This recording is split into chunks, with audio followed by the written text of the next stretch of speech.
Ken Schroeppel is joining us today. My introduction, will not be as sufficient as his resume, but Director of Urban Design, Professor of University of Colorado. I've seen his name thrown around in all the new development circles, design, urban planning, kind of a legend around town. So we're really thrilled to have him. Thanks to everyone that's joined us in this manner. I know that this is a first for us, and we're really excited to engage with everybody in YPN to talk about this and just to make ourselves available for you. I know that we're all adjusting to how things have started to play out in our businesses and our lives. And please know that this committee is focused on being a resource for you. I know that we have a lot of support from the top down, from the National Association of Realtors, Colorado Association of Realtors, DMAR, of course, and everyone in between. So don't hesitate to reach out. We're going to switch up our programming this year. Of course, some of our hallmark events, like the development focus, the Condo Insider Project, where we get all of some lovely developers all in one room to talk through their projects, probably is going to be postponed for the time being, but please play along. We want to get this information out to you later on this year. Till then, this will be our first go around this way, and then I'll just let Ken take it away. Thanks, Ken. Great. Thank you, Colin. Well, it's great to be here, everybody. Thank you for inviting me. I enjoy getting out of the classroom and giving presentations to community and business groups and so forth. So I'm excited to kind of share today with you something that I'm very passionate about, which is cities and history. And when we put those two things together, the history of cities and essentially kind of how our cities came to be.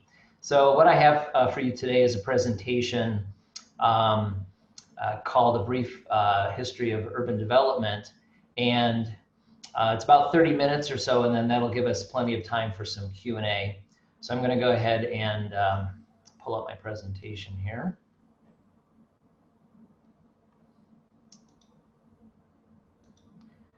All right, hopefully you can all see that. All right, so as I said, as Colin said in his introduction, so I'm a professor at CU Denver. I teach in the Masters of Urban and Regional Planning program, and I'm also the director of the Masters of Urban Design program. But I am perhaps better known, and this is maybe how Colin has heard of me, I'm perhaps better known for my website called Denver Infill, which has been around since 2005. And through my Denver Infill blog, I've been reporting on the infill development that's been occurring primarily in the greater downtown Denver area since then. So it's been about 15 years since I've been running that, and it's really become almost like a second job for me. Even though it's a labor of love, it's not monetized, there's no revenue and so forth. So it's really just kind of a public service that I do.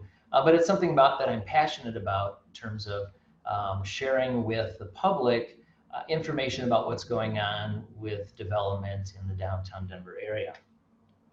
So A Brief History of Urban Development, as I said, this is kind of a story about cities and about history and kind of those two together.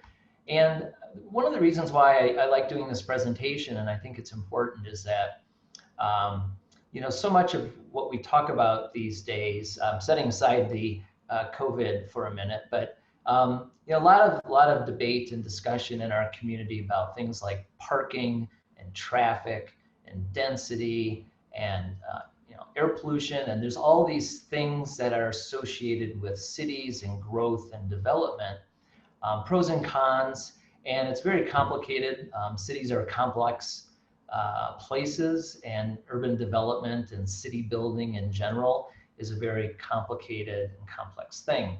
So what this presentation really does is it helps us kind of step back a little bit from some of those more immediate pressing issues that we find ourselves talking about all the time, and it puts into a larger context those issues. And so what this presentation will do is we will go back and we will kind of look at kind of the arc of history as it relates to city building.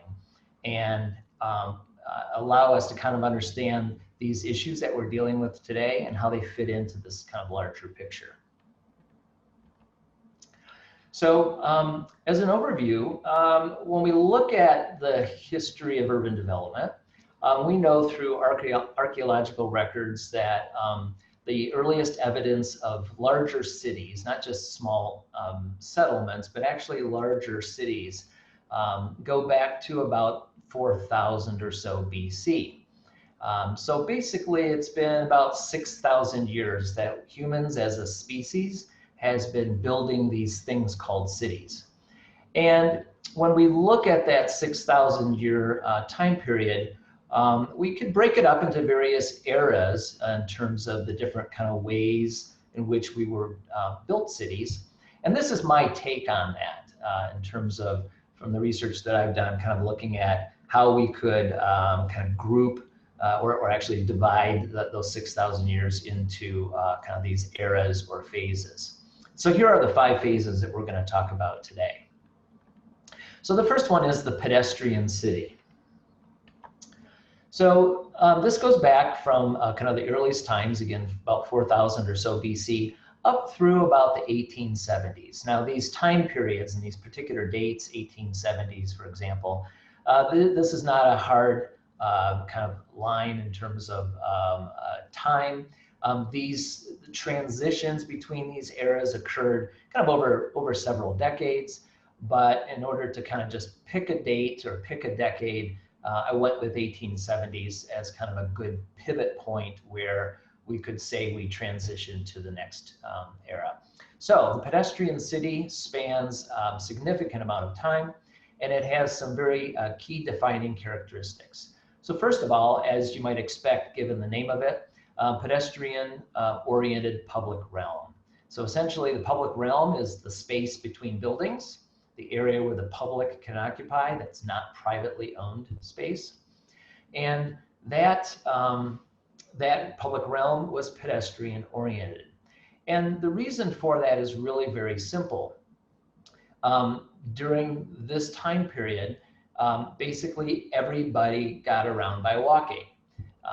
Only a very tiny percentage of the population had the means of being able to own a horse and have a stable and be able to kind of maintain and care for a horse as a means of transport.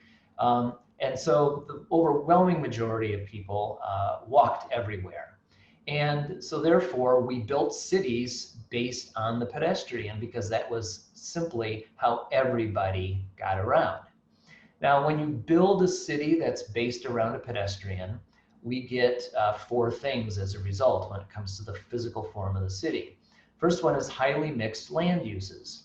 So if I need to get around everywhere on foot, and if I need to go to the market and then go to the temple and then go to a shop of some kind and kind of go about kind of my daily life as a citizen in this pedestrian city era, I don't want those different things, those different land uses and development types that I'm going to. I don't want them to be spread out all over the place where it's miles of a hike to get from here to there.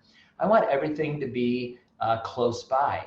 So that resulted in just this natural high degree of mix and integration of different land uses, whether it's industrial or commercial or residential or civic. When we do that, when we put all those different land uses in close proximity to each other, that then naturally results in the second one of our 4, which is a compact urban form. So essentially, buildings are smaller or they're kind of packed in tightly next to each other, adjacent, both kind of horizontally as well as potentially even vertically stacked. And so we just have this very compact, tight urban form.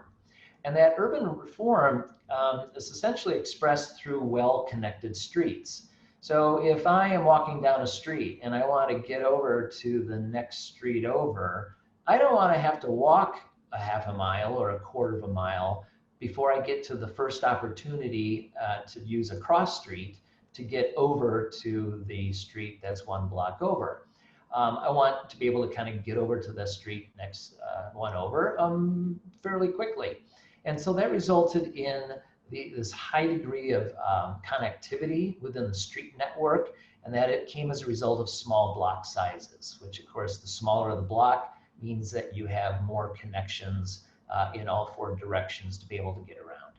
So this was the way in which we built our cities, and this list of 5 bullet points here represents the kind of the physical form and nature of these pedestrian cities that were developed during this 5,800 some year time period. And all we have to do is kind of use Google Earth and look at older cities that were developed during this time to be able to see exactly that. So here's an aerial view of part of Barcelona. We can see the very kind of intensity in terms of the compact building forms. We can see the small block sizes, the highly integrated streets, and we can imagine from looking at this aerial image what kind of, or how integrated the land uses are, that within this view there are residential and commercial and civic and all sorts of types of uses, all very tightly integrated. And it doesn't matter where in the world we go, we find the same pattern. So whether it's a place like Athens, or in the east, the Far East like Beijing, or even a place like South America, Buenos Aires, it doesn't matter where we go, this is the pattern, and this is what we see as this pedestrian era city. And even in a place like the United States, a fairly young country, if we look at some of our older cities that were developed during this time, such as Boston, we can see again kind of those same characteristics. And even in one of the US's most younger cities, like Denver, we can even see evidence of that. Denver was founded in 1858, which is right at the very tail end of this pedestrian city era. But when we think about, well, where in Denver can we find the most pedestrian-friendly public realm? Lower downtown is probably going to be at the top of most people's list. And not coincidentally, lower downtown, of course, was where Denver was founded. And it's the place where that pedestrian city urban fabric was established. So it's not a surprise that the oldest parts of Denver are also the most pedestrian friendly. So one of the most important things about this pedestrian city is on this slide. And I want you to remember this part, and we'll come back to this a little bit later.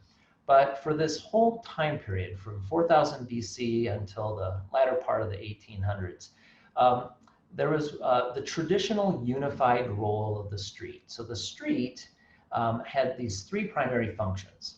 The first was circulation. So like it does today, streets provided space for people to move about the city. It's pretty simple. It's the public realm, and it's the area where people use it to move back and forth and to travel throughout the city. But the street was also the primary public space for the people. Back during this era, we really didn't have too many kind of parks in the way that we think of parks today in terms of off-street public spaces. But instead, the street was the public space. And then the third function or role of the street was building frontage.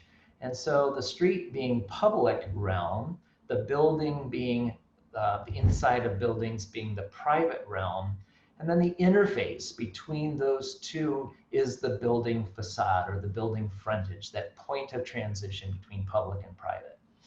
So the street played all 3 of those, and they were all kind of tightly integrated together, functioning all 3 at the same time. So we don't have a lot of photographs from this era because the camera was only invented kind of at the tail end of this time period.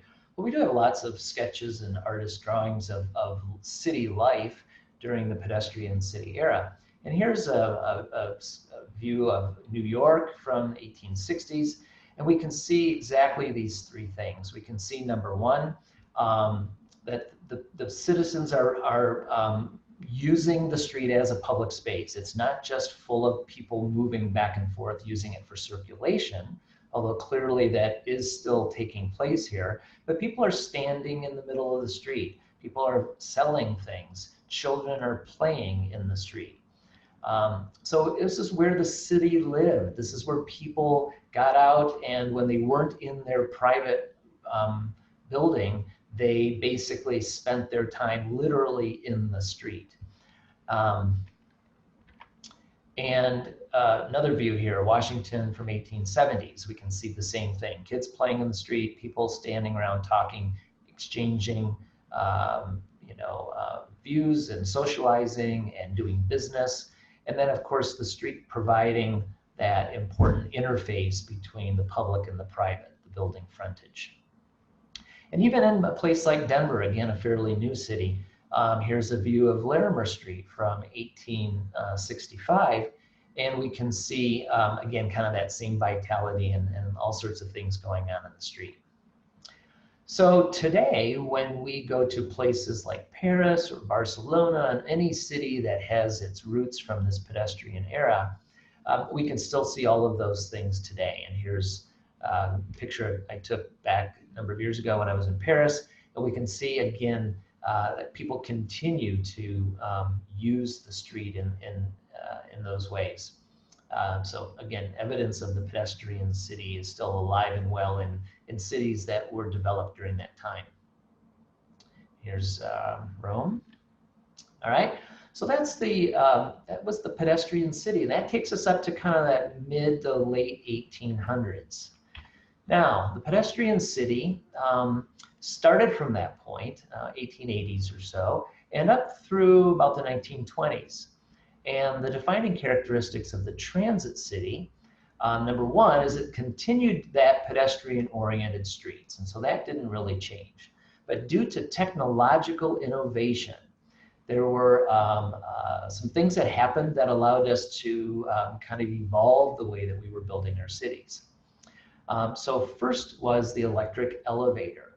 So the elevator allowed us to be able to go vertically within a building at a to a higher degree than we were before. And that was all really allowed because of load-bearing structural frame construction. So that was kind of the key. Prior to this point in time, all buildings were built in such a way where the masonry of the exterior walls had to fully support the weight of the building. And so we really didn't have buildings that went up much more than 3, 4, 5 or so stories. But with load-bearing structural frame construction, that allowed us to be able to the first time go much higher. And so this is when we started to see skyscrapers be built. And if you're going to build taller buildings like that, you don't want to have to take steps all the way.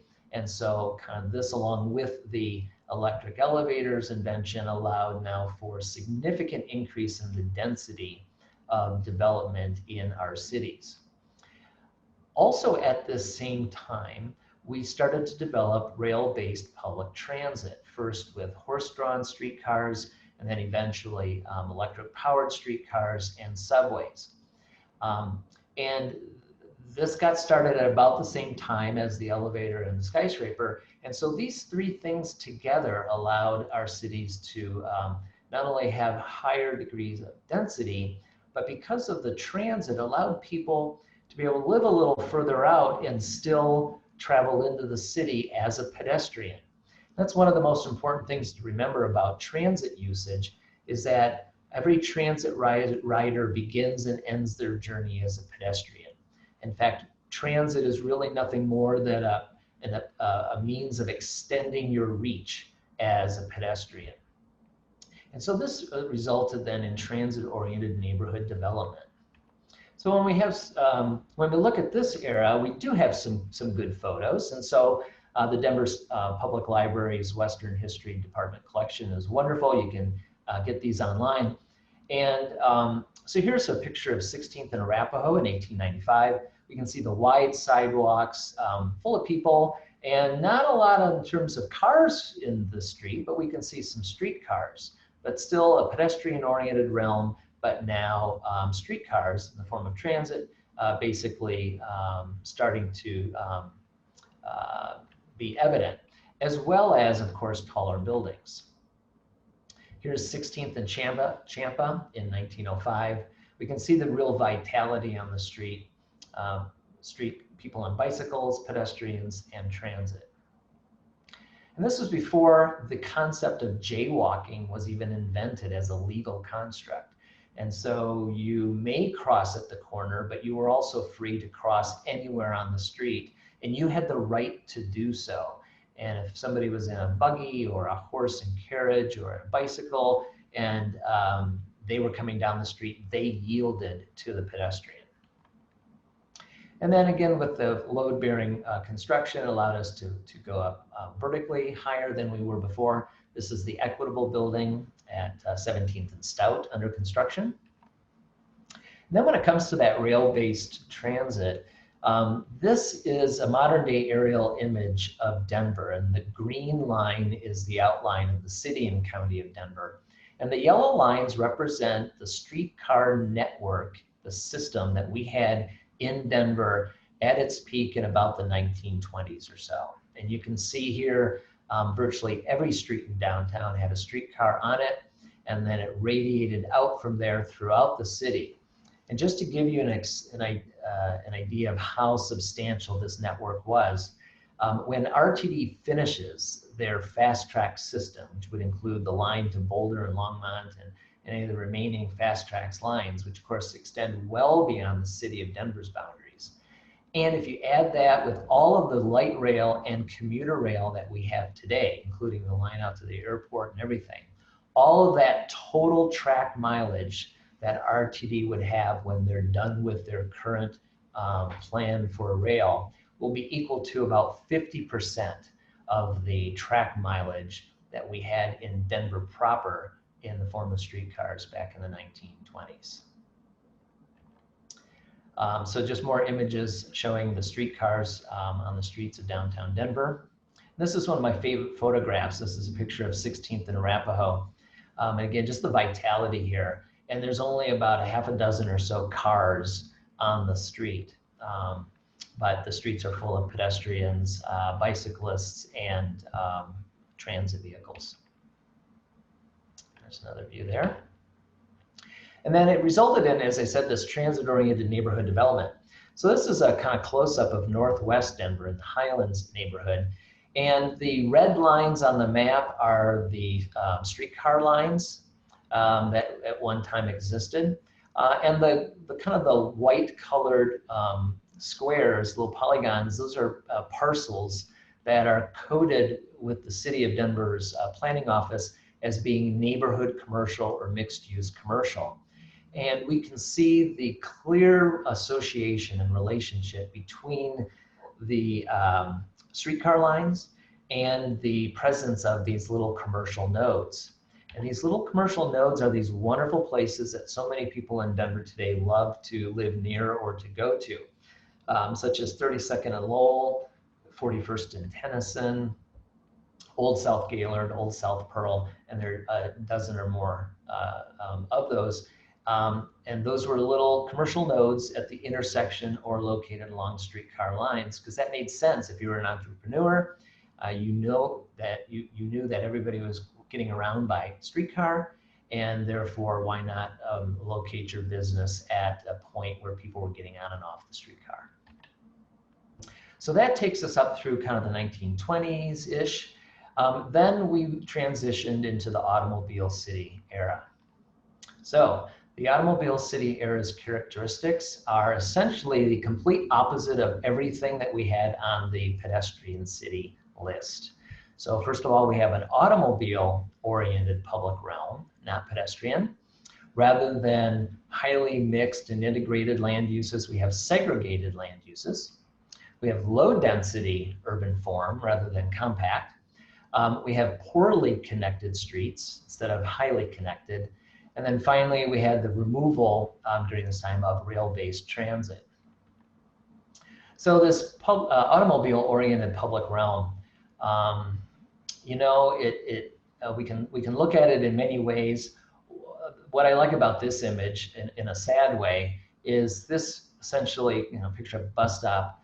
This is kind of what we started to do during the automobile era when it comes to public transportation. It was something that was really for second-class citizens. In other words, if you had to use transit, the society kind of looked at you as if you were a second-class citizen. And therefore, the infrastructure, the amenities that we offered to people riding transit essentially was nothing. I mean, it's a kind of a pretty sad bus stop. And yet that is what so much of what our transit system looked like during the automobile era. And here's a view of of Hamden Avenue just a year or two ago during rush hour. And so, it was just a complete flipping, turning on its head, this whole idea of how we get about the city. So one of the first characteristics I mentioned was segregated land uses. So just to kind of demonstrate that, here's an aerial view of the I-25 and C-470 interchange, kind of Arapahoe and Douglas County, and you can see kind of just to the upper left corner there, the interchange is Park Meadows Mall, gets you oriented. So during the automobile city era, we segregated land uses, the complete opposite of what we had been doing for about almost 6,000 years prior. So here I've colored in residential. So basically what we did is we said, okay, we're going to put all of the residential uses by themselves over in these kind of subdivisions and these communities that are only residential. And then we're going to take all of the commercial uses like offices, and we're going to put them into office parks. And there'll be nothing else in those parks except for office buildings. And so we segregated the offices out into office parks. And then we're going to take all of the retail and we're going to put them into their own spaces called shopping centers. And then finally, we're going to put all the industrial over in industrial parks. And so here we have some industrial along with Centennial Airport. And so when we look at this map, we can see kind of how segregated the land uses are in these very large areas that span, in some cases, miles, square miles in size before we change to kind of a different land use. Now, to give you a sense of scale about all of this, let's focus, kind of zoom in here on kind of the area just below the interchange. So here we have kind of this Meridian Office Park is on the right side there, and some residential subdivisions on the left. And so let's say if you lived there in that house in that subdivision, and you worked in that office building over there in Meridian, the distance as the crow flies is exactly 1 mile. But, which is it's a reasonable walk to do. But you would not walk that. First of all, it's questionable whether there'd even be safe and suitable infrastructure for you to do that. Are there even going to be sidewalks that whole way? But according to Google Maps, if you wanted to go from that house to that office building, it would be about a 2.5 mile walk because of the circuitous route you would have to take just to get from point A to point B. Because you wouldn't be able to just obviously walk in a straight line. You have to follow the curvilinear streets and find your way across the highway. Now, in comparison, on the top half of the map here, this is downtown Denver. And this is at the exact same scale as the map below. So that is the Whole Foods behind Union Station. And that is the Brown Palace Hotel at the upper end of downtown. And the distance between them is exactly 1 mile. And the walk between the two of them would be exactly 1 mile. And think about the different land uses that you would experience along the way. In the lower half of your screen, the suburban environment, even if you did want to walk it, it would be kind of a boring walk. You'd just be walking past a lot of just kind of homes, and then kind of just, there's not a lot of kind of engaging things to look at. not to mention the fact that you'd be walking in a lot of that time, with cars zipping past you at 40, 50 miles an hour.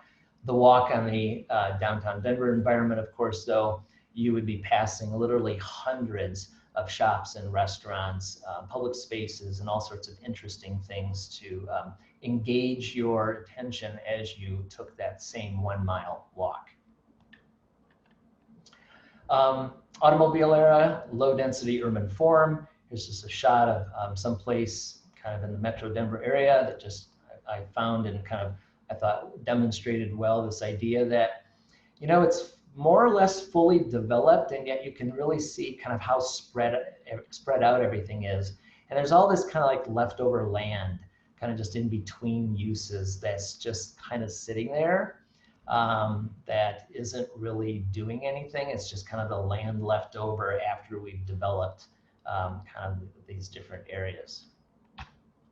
And then another characteristic of the automobile city era are poorly connected streets. And so unlike the grid, which is the traditional form of the pedestrian-oriented city, either a strict grid like what we would have in Denver, or kind of a modified grid if it's an older city, but still highly connected. Here we have, during the automobile city era, we had the tree-like street system. So you have kind of these big trunk streets, and then off of that trunk come major branches, and off of those branches come smaller branches, and then finally little twigs that are like the cul-de-sacs. And if you wanted to get from one subdivision to the next, even though the distance might be very short, you have to work your way all the way down the twig to the branch, and the branch down to the trunk, and then all the way over to the next tree, and work your way all the way back up that tree out to that twig to be able to get to kind of your neighbor that's in the next subdivision. And in fact, researchers found a place in Florida where two neighbors shared a backyard fence, but they were part of two different subdivisions.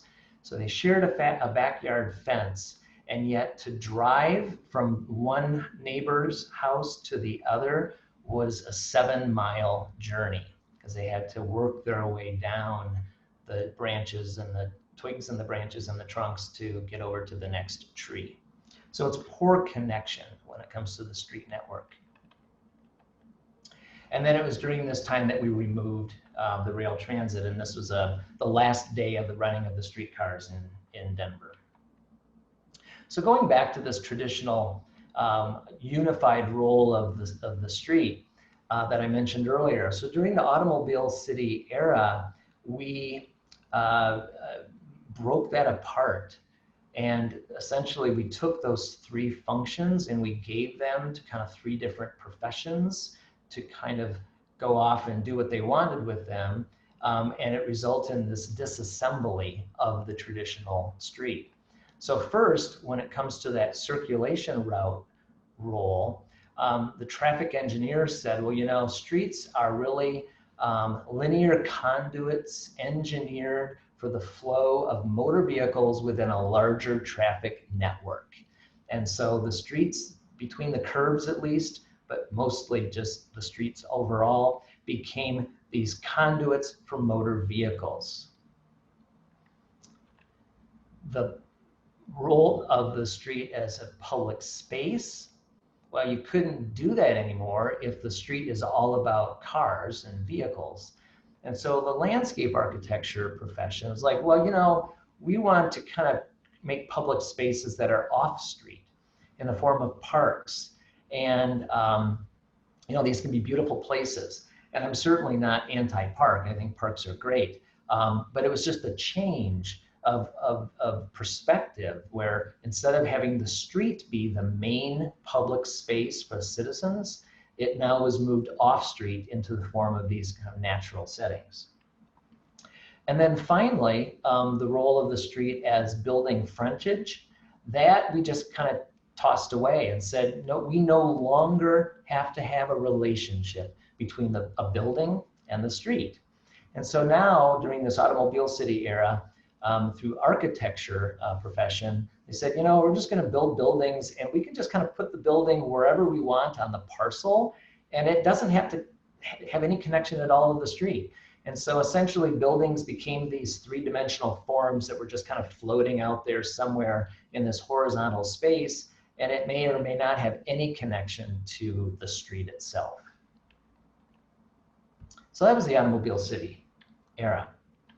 Next is the revitalizing city. So this is kind of the 1990s through the 2000s.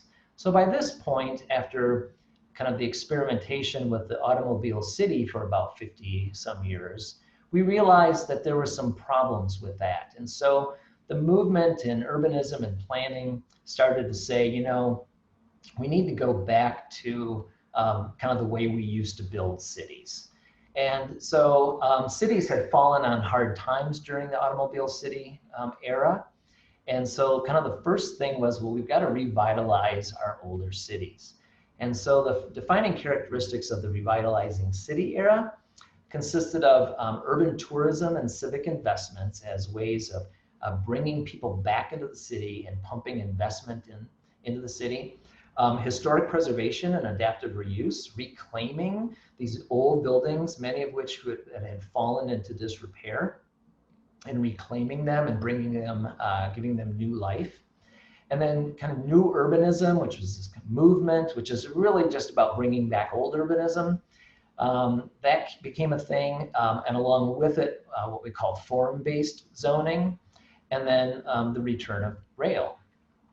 And so this diagram here shows downtown Denver, and during this 20-year period from 1990 to kind of through 2009, these are all of the different urban tourism and civic investments that were made in downtown Denver, with the overwhelming kind of drive behind so many of these investments being the revitalization of downtown and the revitalization of the city.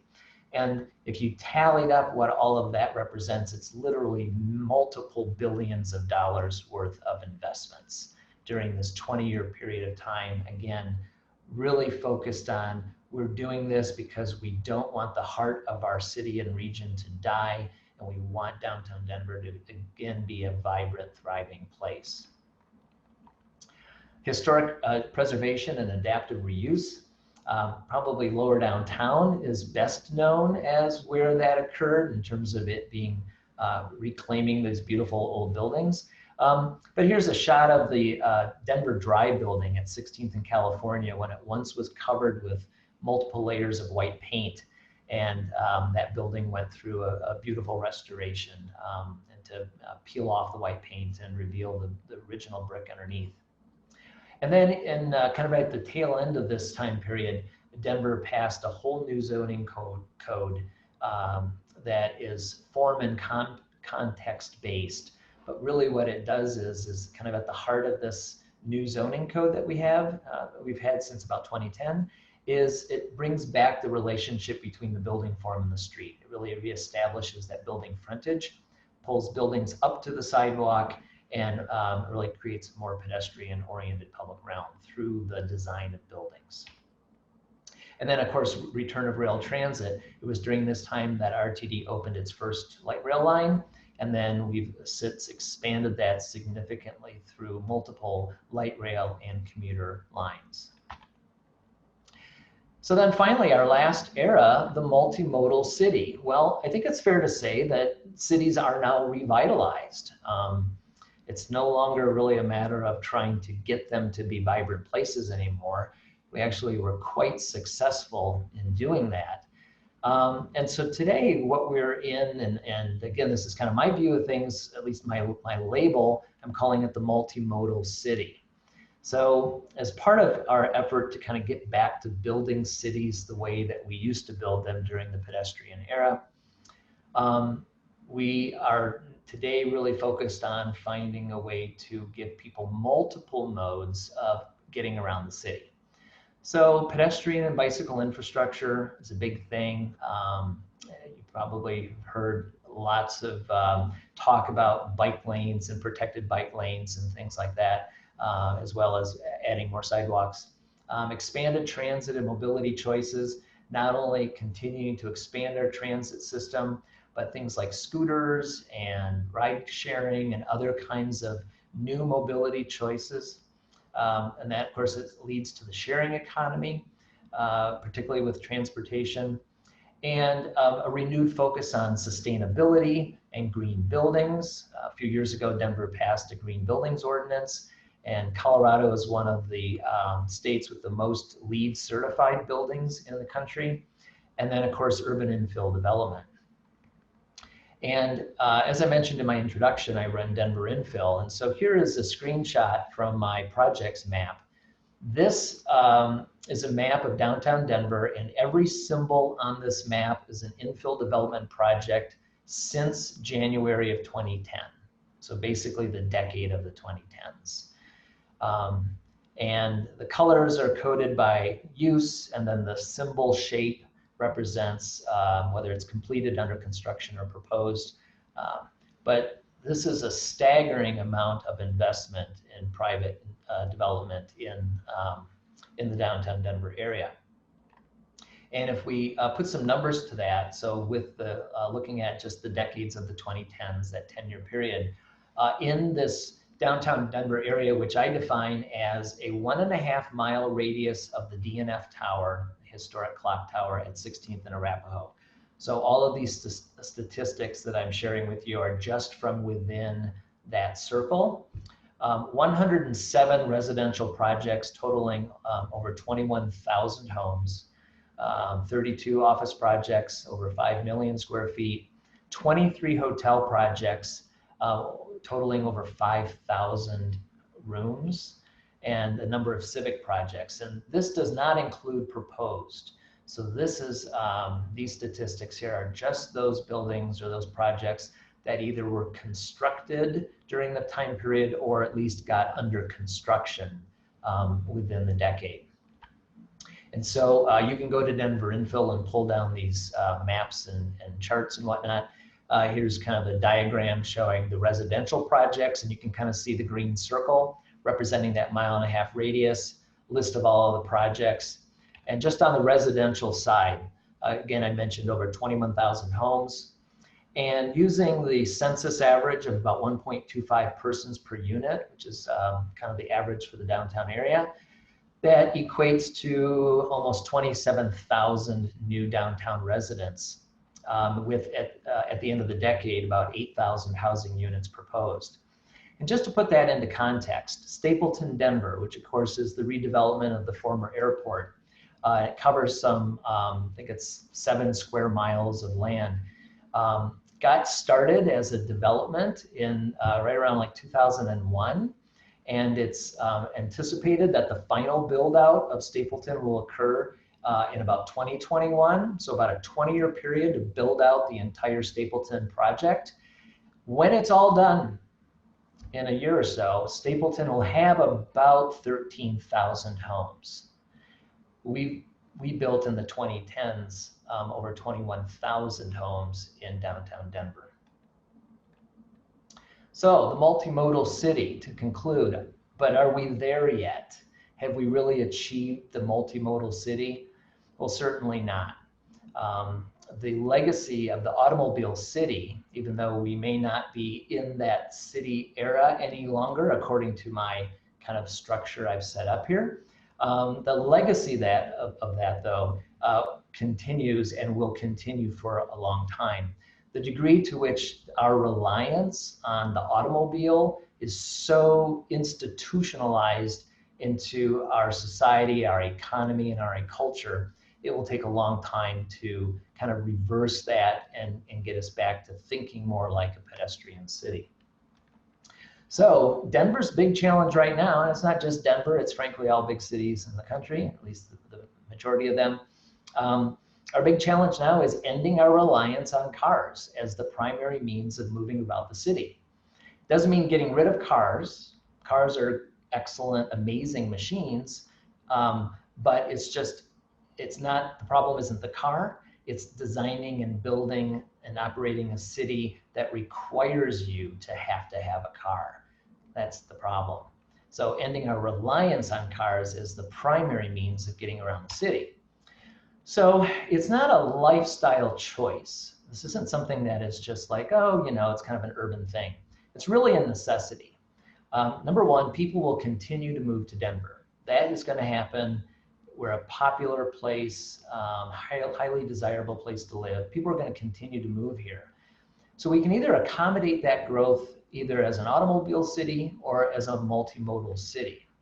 Now, if we choose the automobile city alternative, we're going to end up with even worse traffic than we have now, because remember, everybody's going to get around by car. It will be impossible for us to build enough roads to stay ahead of traffic. We now have massive amounts of empirical data and evidence of what's called induced demand, which means that when you widen a road, you widen a highway, it only for a short period of time relieves traffic. But what happens is more people now go and use that road because there's more capacity, and it just simply induces more traffic, and then it fills up back to being full again. And so we'll never get ahead of that. All of this automobile-oriented infrastructure is hugely expensive, and so we've now discovered that we cannot afford it. It's unsustainable fiscally. We know that automobile reliance pollutes the environment, degrades public health through lack of activity, and it certainly is one of the most largest components toward climate change. And it's socially unjust and inequitable.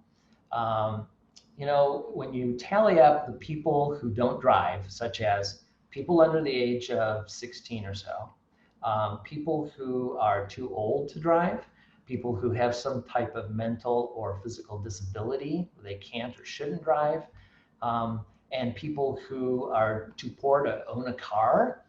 When you add up all of that, that equals about 1/3 of the population, which is not insignificant. And yet when you build a city that requires you to have a car to get anywhere, then you're basically telling that 1/3 of the population, kind of screw you. You're just good luck getting around because you don't have a car. That is socially unjust and inequitable. We know that Denver streets are finite in area, literally. I mean, we can calculate the square footage of all of our streets in the city. And so it's spatially impossible to continue to densify and also have everyone get around by car, because at some point, the math just doesn't work out. There'll just be too many cars for the streets. I like to say you can't put 12 pounds of traffic in a 6-pound bag, right?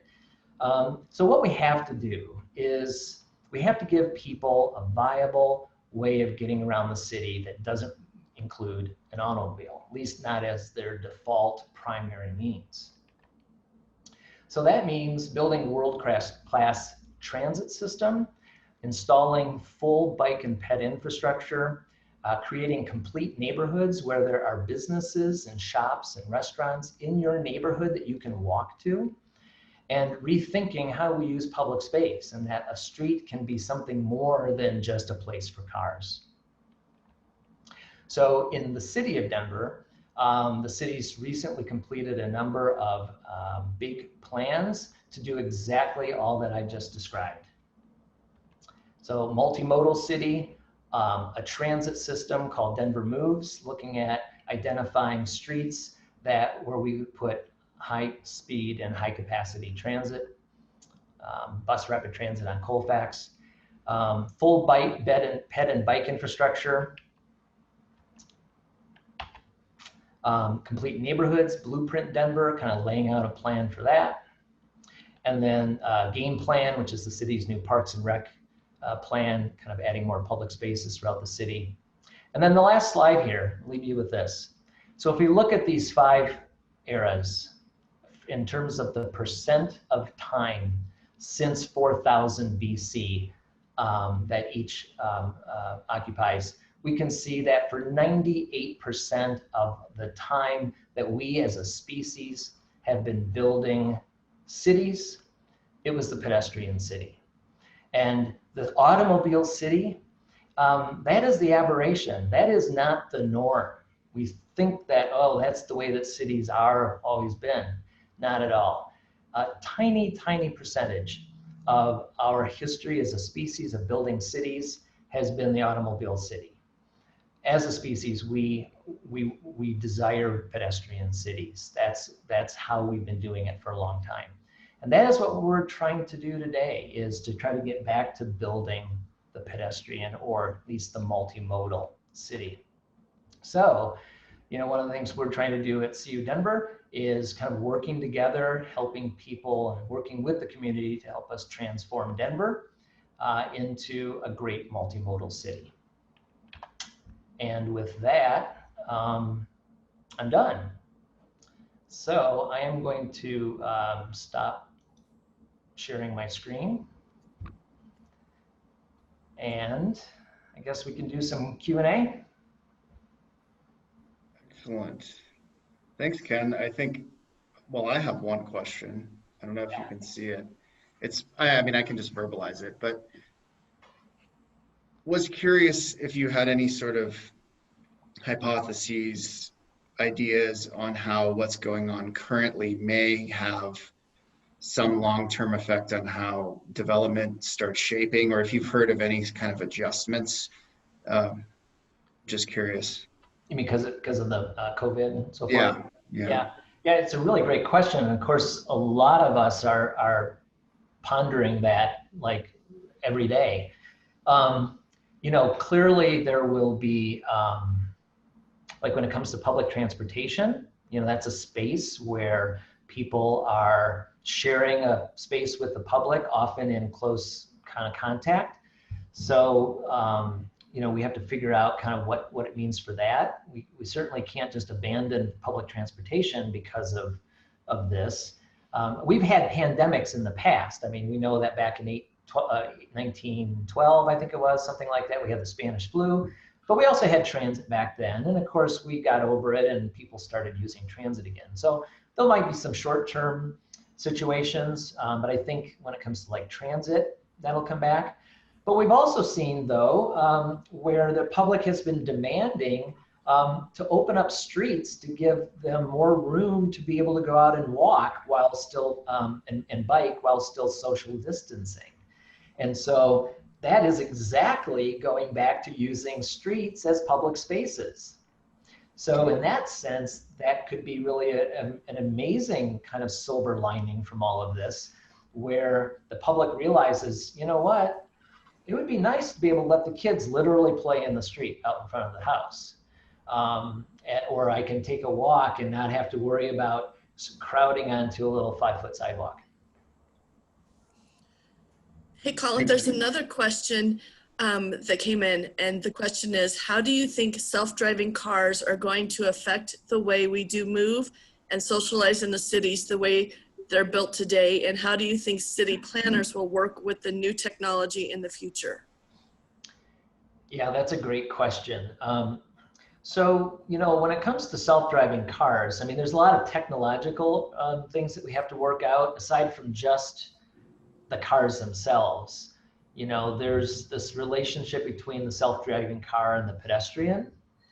And if you're walking down the street and you have the right of way to cross on the crosswalk and a self-driving car is coming down the street, if there's a human in the car, we're usually pretty confident that they're going to stop for us. We have to kind of get to a point where people are comfortable trusting self-driving cars. And so I think that's to be proven. But the other thing that I think is important to think about is actually parking.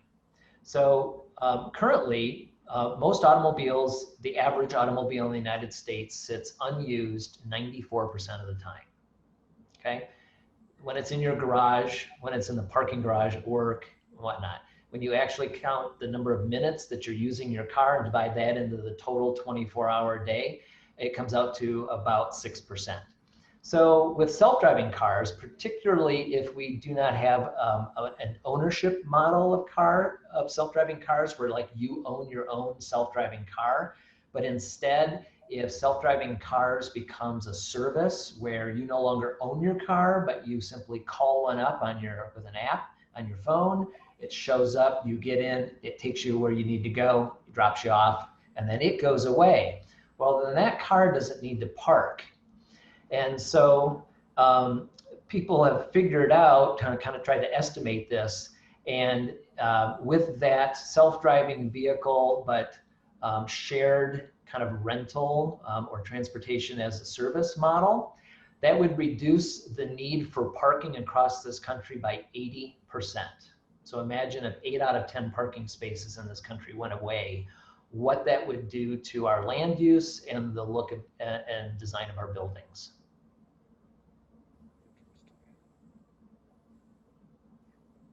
Chantel, do you see any other questions? Oh, No, that was the only one I saw. okay, cool. I didn't see that either. Well, I think that's it then. Right. Ken, thank you so much for joining us today. Really interesting stuff. And yeah, wishing you all the best. Really appreciate your time today. So thank you. Yeah, thank you. It's been great. And, you know, good luck to you all. And I hope you guys stay safe. You know, just to kind of add one final thought to your question. I mean, you know, you guys are in the business of real estate. And so, you know, I'm confident that even though there's probably going to be some pretty significant short and maybe midterm economic big impacts as a result of all of this, again, I'll just go back and say that, you know, this is not the first epidemic that's come along the way that we as a species have dealt with. And so I'm confident that the future of cities, of urbanization, of our ability to live together successfully in urban places will continue. We will figure it out. It's human nature, I think, for people to want to gather together. I mean, we originally did that for defensive purposes and for other reasons. And I don't see that changing. So I think it's just a matter of making some adjustments here and there on some things. But in the long term, cities will continue as the place where you know, a lot of people want to live. And today, 80% of all Americans live within the top 100 metropolitan areas in the country. So we're a pretty urbanized country as it is, and I don't think that will change. Fascinating. I love it. And optimistic. Yes, definitely. That's great. We'll leave it with that. Thanks again, Ken, and wishing you all the best again. Good luck, and we'll talk soon, hopefully. Okay. Thank you, everybody. See you, Ken. Bye, everyone.